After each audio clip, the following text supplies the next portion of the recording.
नमस्कार. टाइम्स डिजिटलमध्ये आपले स्वागत आहे. कोकणातील सर्वाधिक खपाचे दैनिक रत्नागिरी टाइम्सचे टाइम्स डिजिटल आपल्यासाठी ताज्या बातम्यांचे वार्तापत्र सादर करीत आहे. आजच्या ठळक बातम्या. ठाणे, नवी मुंबई, भिवंडीमध्ये वायू प्रदूषण धोक्याच्या पातळीवर. बिहार निवडणूक निकालानंतर भाजपने केली माजी केंद्रीय मंत्र्याची हकालपट्टी. अवघे आळंदी गाव वारकऱ्यांच्या भक्तीत न्हाऊन निघाले. लायन्स क्लब ऑफ खेड सिटीच्या वतीने कर्णबधीर विद्यालयात जिन्नस व साहित्याचे वाटप. आंबा उत्पादक संघाच्या वतीने विद्यार्थ्यांना साहित्य वाटप.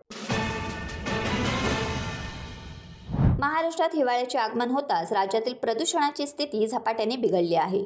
ठाणे, नवी मुंबई आणि भिवंडी या महानगर परिसरातील शहरांमध्ये PM 2.5 आणि PM 10 या धूलकणांचे प्रमाण गेल्या काही दिवसात मोठ्या प्रमाणात वाढलेले आहे. अनेक ठिकाणी प्रदूषण निर्देशांक खराब ते अतिखराब श्रेणीत पोहोचला आहे. भिवंडीत PM 2.5 चे प्रमाण सरासरी 6,570 PGM3 दरम्यान नोंदवले गेले. WHOच्या मार्गदर्शक पातळीपेक्षा हे प्रमाण 6 ते 7 पट जास्त आहे. सततच्या औद्योगिक कामकाजामुळे आणि जड वाहतुकीमुळे शहरात धूलकणांचे प्रमाण गंभीर स्थितीत पोहोचले. ठाणे शहरात PM 2.5 सुमारे 3,540 PGM3 आणि PM 10 8,085 PGM3 पर्यंत पोहोचले आहे.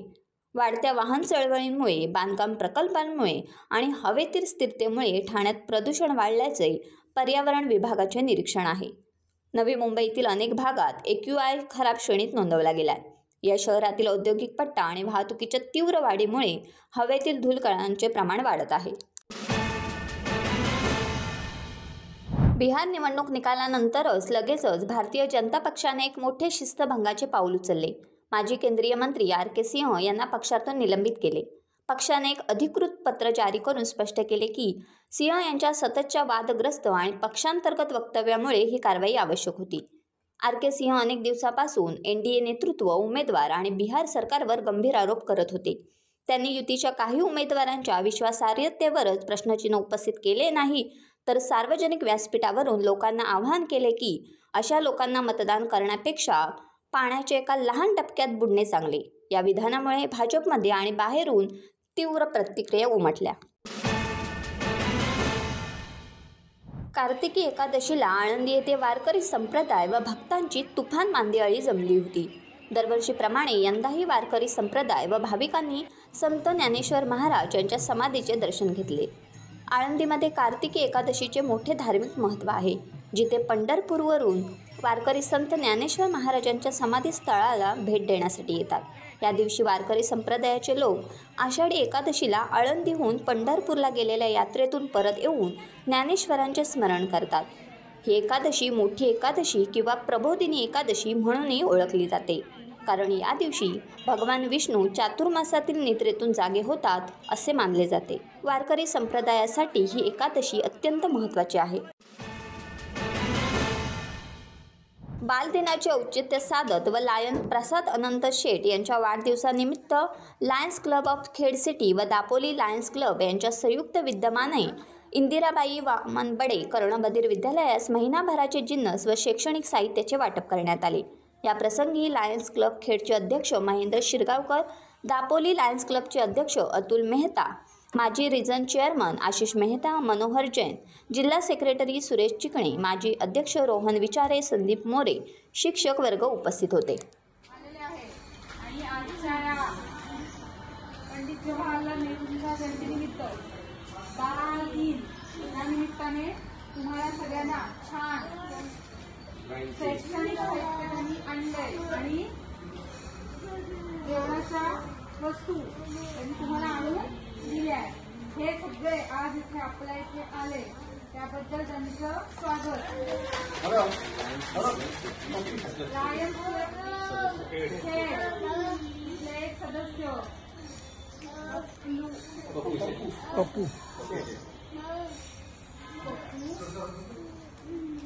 त्यांचा वाढदिवस आहे म्हणून त्यांनी हे सगळं तुम्हाला दिलेलं आहे.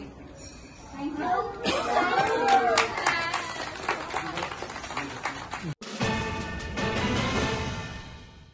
अलिबाग तालुक्यातील सुएसो माध्यमिक व कनिष्ठ महाविद्यालय फोपेरी विद्यालय येथे इयत्ता 5वी ते 12वी पर्यंतच्या विद्यार्थ्यांना स्कूल बॅगचे वाटप महाराष्ट्र राज्य आंबा उत्पादक संघाचे चेअरमन चंद्रकांत मोकल यांच्या विद्यमाने करण्यात आले। या प्रसंगी महाविद्यालयाचे प्राचार्य अनिल गायकर, शिक्षक, पालक, विद्यार्थी व विविध मान्यवर मंडळी उपस्थित होती। विद्यालयाच्या वतीने कार्यक्रमाचे प्रमुख अतिथी चंद्रकांत मोकल यांचा सन्मान करण्यात आला। चंद्रकांत मोकल यांनी विद्यार्थ्यांना मोलाचे मार्गदर्शन केले। शाळेच्या विकासासाठी व विद्यार्थ्यांच्या प्रगतीसाठी सहकार्य केले जाईल असे मत चंद्रकांत मोकल यांनी व्यक्त केले।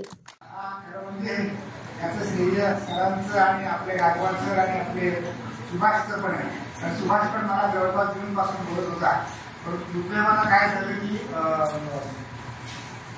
ऑगस्ट सप्टेंबरमध्ये संबंध प्राचार्य त्याचबरोबर असे गायकवाड सर आपल्या सर्वांचं मी अत्यंत मनपूर्वक आभार मानतो, धन्यवाद देतो की आपण मला संधी दिली। कारण आम्ही अशा प्रकारचा कार्यक्रम करणं, मी या शाळेचा माजी विद्यार्थी आणि पहिला बॅचचा विद्यार्थी, त्यामुळे शाळा उभी होण्यापासूनच आम्ही सगळं बघितलेलं आहे आणि शाळाचे सगळे बरे वाईट दिवसाचे आम्ही साक्षीदार आहोत आणि जेवढं शाळेला करता येईल तेवढं करण्याचा प्रामाणिकपणे प्रयत्न होता। आपल्याला माहिती आहे 3 वर्षापूर्वी असाच कार्यक्रम घेतला होता, पण त्याहीपेक्षा या ठिकाणी आदिवासी बांधव बघितल्यानंतर मला आठवण झाली की मुरुडमध्ये दुर्गम भागातले जे आदिवासी आहेत त्या आदिवासी गावं आणि दुर्गम भागातली अशी गावं आहेत की अशी तुमच्या नांदगावच्या आतमध्ये आहेत 4-5 किलोमीटरची आताड्याच्या आतमधली गावं आहेत। त्या सर्व गावांना 15 गावांना आम्ही आग्रेसरायांचा अहवाल आहे नांदगावला, त्या ठिकाणी आम्ही 2 वर्षापूर्वी अशाच प्रकारे पत्र वाटप केले आणि आज पण या ठिकाणी शिक्षणाच्या मुख्य प्रवाहामध्ये आपण पाहतो की या लोकांचं फार मोठं योगदान आहे। गावामध्ये या ठिकाणी आपण आदिवासी बांधव चांगल्या प्रकारे शिक्षण घेत आहे आणि खरं म्हणजे ही अत्यंत समाधानाची बाब आहे। दुर्गम घटक शेरूर आहे, शेरूरचा आज समाजाच्या मुख्य प्रवाहात आपण पाहतो, त्याचं कारण या महामानवाने जे काम केलं आणि म्हणून त्यांच्या स्मृतीलाही या ठिकाणी अभिवादन करतो। त्याचबरोबर मला आनंद वाटतो की आज आपण छत्रपती शिवाजी महाराजच्या रायगडमध्ये आहोत आणि म्हणून त्यांना त्यांचं देखील या ठिकाणी भव्य हिमालय तुमचा आमचा केवळ माझा सह्य करा गौरी शंकर उभ्या जगाचा मनात स्फूर्तीने राय करा, छत्रपती शिवाजी महाराजांचं या ठिकाणी स्मरण करतो। टाइम्स डिजिटलला लाईक करा, सबस्क्राईब करा, शेअर करा आणि बेल आयकॉन दाबायला विसरू नका। पाहत रहा टाइम्स डिजिटल।